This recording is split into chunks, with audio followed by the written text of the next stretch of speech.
വഖഫ് നിയമ ഭേദഗതി ബില്ല് പരിശോധിക്കുന്ന സംയുക്ത പാർലമെന്ററി സമിതി ഇതുവരെ ചേർന്നത് 25 യോഗങ്ങൾ.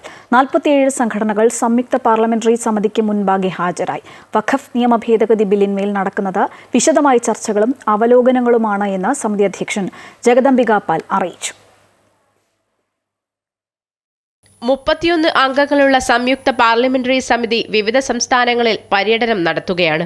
ഭുവനേശ്വറിലെത്തിയ സംയുക്ത പാർലമെന്ററി സമിതി ചെയർമാൻ ജഗദംബിക പാൽ സംസ്ഥാന സർക്കാർ ഉദ്യോഗസ്ഥർ, ഹൈക്കോടതി അഭിഭാഷകർ, ജഡ്ജിമാർ, മജിസ്ട്രേറ്റുമാർ, കർഷകർ, ഇസ്ലാമിക പണ്ഡിതർ എന്നിവരിൽ നിന്ന് നിർദ്ദേശങ്ങൾ സ്വീകരിക്കുമെന്ന് പറഞ്ഞു.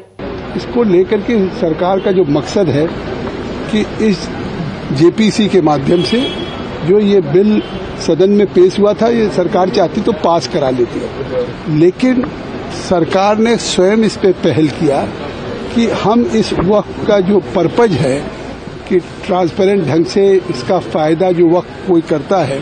വഖഫ് നിയമ ഭേദഗതിയിൽ വിശദമായ ചർച്ചകളും അവലോകനങ്ങളുമാണ് സംയുക്ത പാർലമെന്ററി സമിതിയിൽ നടക്കുന്നതെന്നും അദ്ദേഹം കൂട്ടിച്ചേർത്തു. സംയുക്ത പാർലമെന്ററി സമിതി രൂപീകരിച്ചത് 2024 ഓഗസ്റ്റ് 9-നാണ്. ഓഗസ്റ്റ് 22-ന് ആദ്യ യോഗവും ചേർന്നു.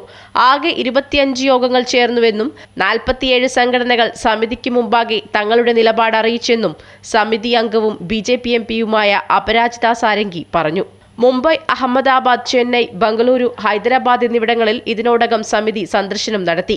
അതേസമയം കേരളത്തിലെ മുനമ്പത്തെ വിഷയം സംയുക്ത പാർലമെന്ററി സമിതിക്ക് മുമ്പാകെ എത്തിയിട്ടുണ്ടെങ്കിലും മുനമ്പം സന്ദർശിക്കുന്ന കാര്യത്തിൽ സമിതി ഇതുവരെ തീരുമാനം എടുത്തിട്ടില്ല. അമൃത ന്യൂസ്, ന്യൂഡൽഹി.